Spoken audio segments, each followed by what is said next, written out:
The two Cupidons could relate to the Lover's tarot card, as in Charles VI version from 1475 to 1500.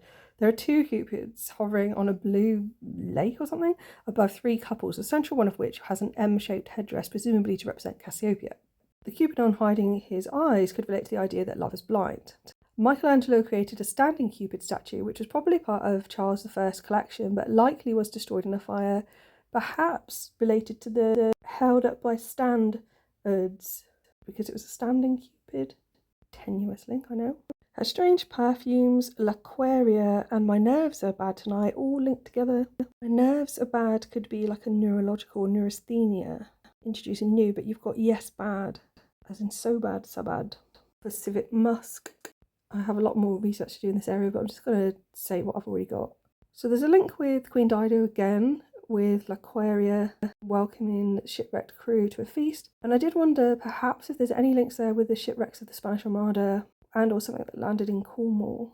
And then skipping towards the end, in the penultimate line, there's the short line ta-ta followed by goonite, goonite. Could this relate to the goon place names of Cornwall, such as Goon Piper, Goon Haven with Wheel Maiden? I think I've already said something like this, but ta-ta foreshadows da and data in What the Thunder Said, creating ta-da, like the act of a magician pulling something from the hat. There's also Dada, as in the avant-garde historic movement founded by Hugo Ball in 1916, the name of which is said to originate by accidental stabbing of a paper knife into a French dictionary. And the word Dada apparently means hobby horse. In English it relates to a father figure. In Romanian, yes, yes, and there in German.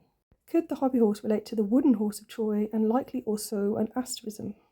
Dadaism evolved out of the earlier movement of Fumism, fume, smoke, and the Society of Hydropaths, Hydropat, and then all Paris, created by Émile Goudeau.